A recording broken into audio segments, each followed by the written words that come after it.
Y llegamos ahora a Pandas. Este otro módulo de SymPy se especializa en el análisis y manejo de datos. Define estructuras de datos y sobre esas estructuras de datos se pueden realizar diversas operaciones que le dan más flexibilidad. Nos permiten manejar tablas y series de tiempo. Dentro de Pandas hay dos tipos de datos, las series y los data frames. Básicamente son objetos indexados para casos simples, jerárquicos y multinivel. Y similar a lo que encontramos en lenguajes referidos o relacionados a base de datos, pues se puede hacer agrupaciones o agregaciones o transformaciones de los datos para obtener algún resultado de valor, algún indicador que nos esté siendo necesario. Entonces, esta herramienta finalmente se parece mucho a lo que encontramos en Excel, por ejemplo, en una hoja de cálculo o en SQL, y de hecho me permite exportar los resultados, los datos, de manera transparente hacia estos otros productos, ¿no? Ahora, es más simple de entender si empezamos a utilizarlo. En realidad es lo mismo con las otras bibliotecas. La mejor manera de poder captar y capturar la esencia de ellas es mediante una serie de pruebas, errores tras errores, pero finalmente llegar a comprender y entender lo que se está tratando de hacer. Veamos algunos casos muy breves, solamente referidos a pandas. Tenemos un arreglo de datos, un conjunto de datos que están organizados, donde estos datos, pues, no sé, podrían ser números de cuenta, el nombre del cliente, el producto o la categoría y la cantidad de elementos que hay por determinado ítem, así como sus precios y la fecha en la que ésta se ingresó. Entonces, en base a ello, se le da un atributo, en este caso podríamos decir head, que es la función que me va a proporcionar las cabeceras de estas tablas, y yo puedo obtener con una sola función describe tanto la cantidad de elementos por cada uno de ellos, la media, la desviación estándar, el valor mínimo y también por cuantiles, ¿no? O por percentiles, o el valor máximo dentro de cada una de estas columnas. Se podría obtener también funciones de agregación, básicamente para poder conocer cuántos elementos hay de cierta clase, para conocer los promedios en cuanto a los precios o el precio de un elemento. O podría verlo también de manera gráfica, otra vez aprovechando las facilidades de Matplotlib que están por detrás, y ver mis datos de una manera mucho más sencilla. En general, Pandas es un competidor directo de otros productos, específicamente de R. Ciertamente R tiene una potencia increíble también para la manipulación de datos, pero Pandas, dentro del ecosistema Python, es ese equivalente que muy bien me va a servir en realidad para este tipo de tareas.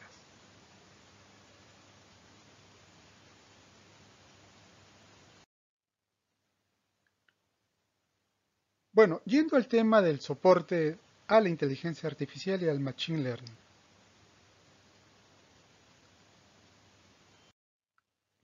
Para empezar, todos tenemos alguna idea de lo que es la inteligencia artificial y probablemente haya muchas definiciones.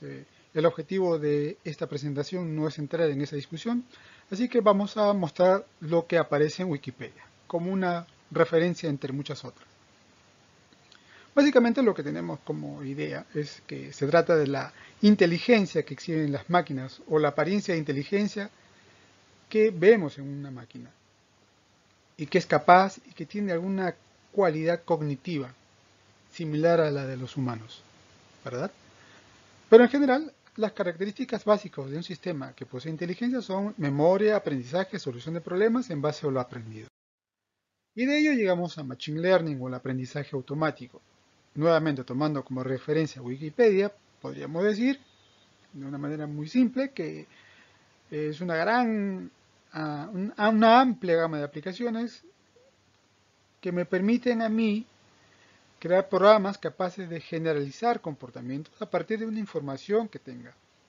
a partir de ejemplos. Entonces el aprendizaje automático puede ser visto como un intento de automatizar algunas partes del método científico mediante métodos matemáticos.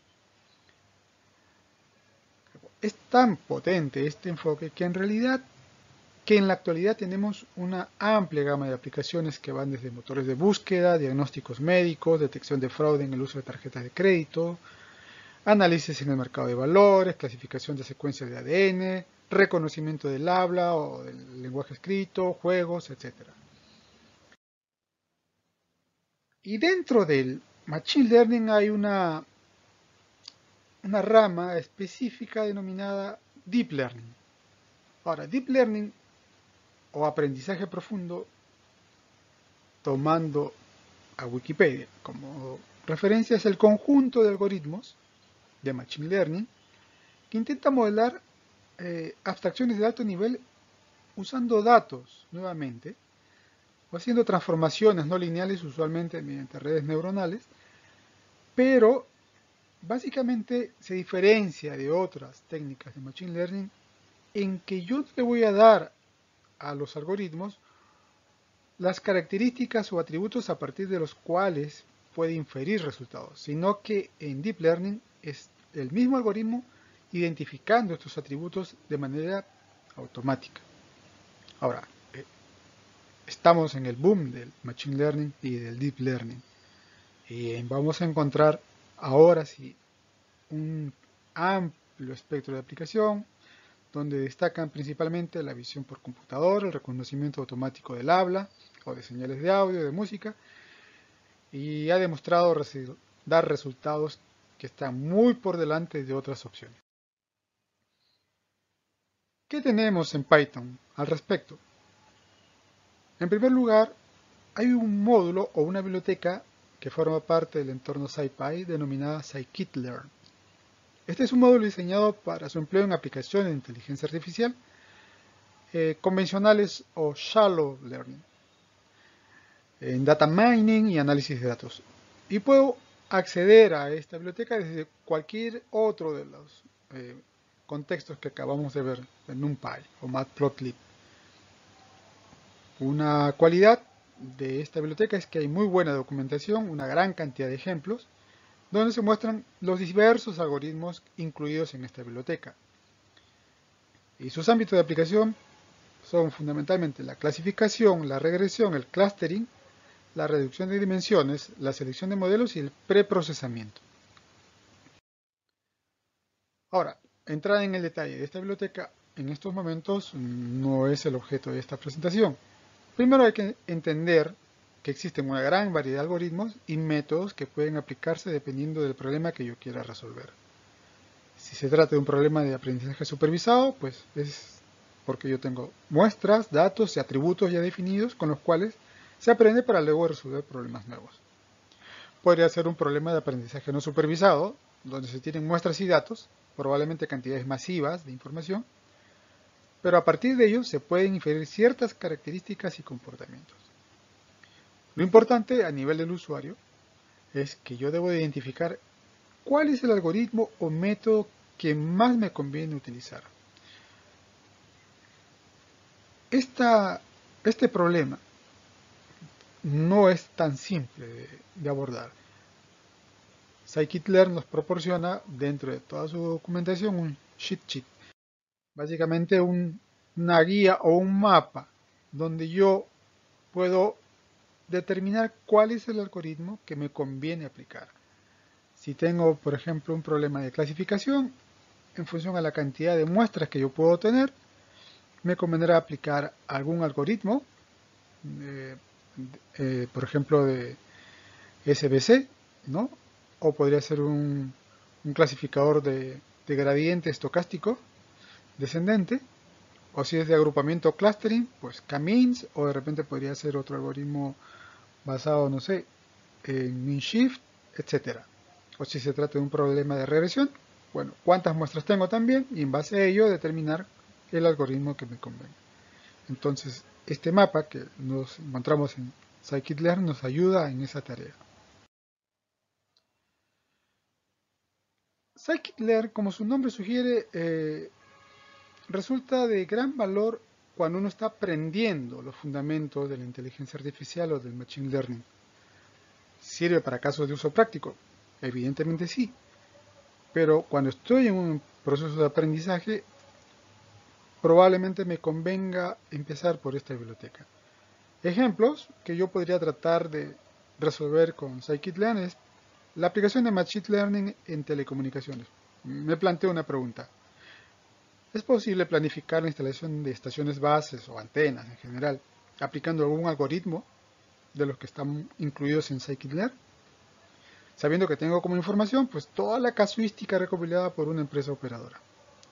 O podría encontrar patrones de preferencias en los usuarios que identifiquen nuevos productos con la potencialidad de ser exitosos. En otras palabras, un estudio de mercadeo inteligente. Solamente para poner algunos casos en los cuales esta biblioteca muestra valor. TensorFlow. Esta biblioteca está respaldada por Google, su desarrollador, y tenemos que aceptar que se ha convertido en la biblioteca de Deep Learning más usada en la actualidad, en diversos campos, y es una referencia fundamental actualmente. Ahora, expande las capacidades que encontramos en scikit-learn, fundamentalmente dándole soporte a los modelos y algoritmos basados en redes neuronales profundas, incluyendo el concepto de tensores, que para todos los efectos, en este nivel de explicación, podremos asociar a lo que vemos en NumPy como el ND-Array. A partir de la versión 2 del TensorFlow, se ha incorporado otra biblioteca que era de otro grupo de trabajo, Keras. Con Keras, TensorFlow ha dado un salto cualitativo porque ha hecho que su uso sea más simple e intuitivo.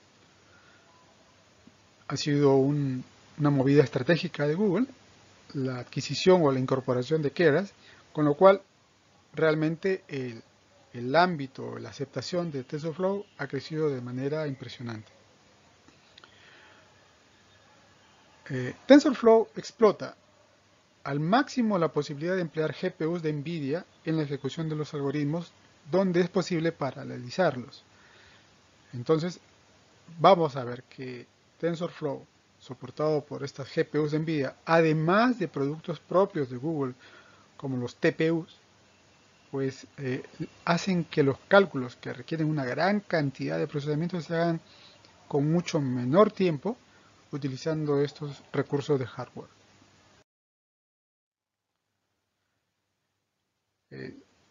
Nuevamente, esto es solamente un ejemplo de clasificación de imágenes. Tenemos una base de datos de imágenes, en este caso de ropas y prendas de vestir.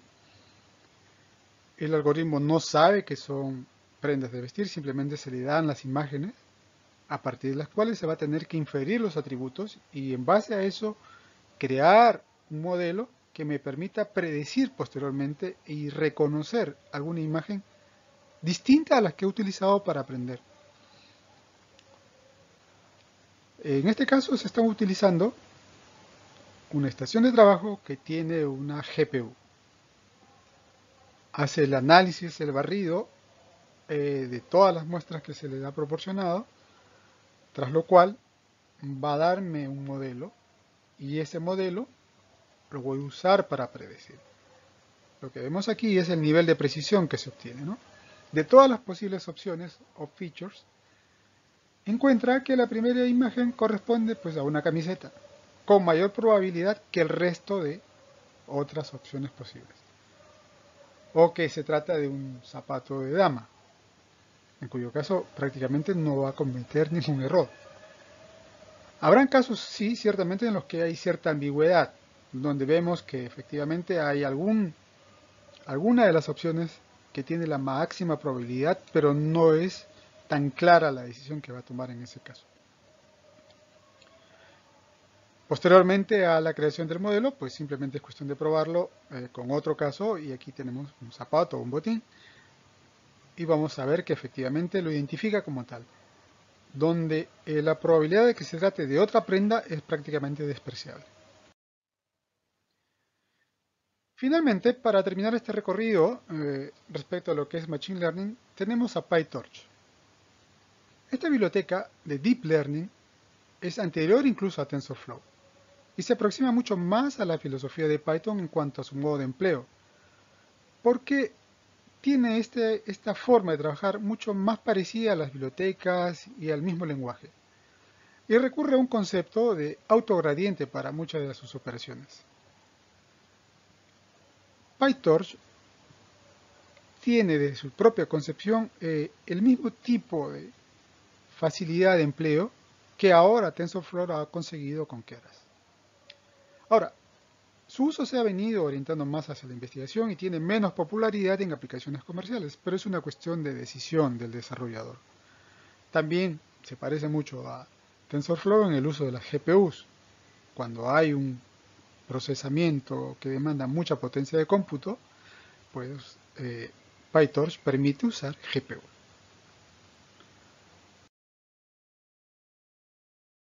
Cuentas es prácticamente lo mismo. Probemos el mismo ejemplo anterior, una base de datos de prenda de vestir, usando la biblioteca PyTorch. Vemos en este caso, para no serlo tan parecido, para, para incorporar alguna novedad, cómo es que va evaluando o va creando su modelo hasta llegar a un estado en el cual podríamos decir que es el más óptimo.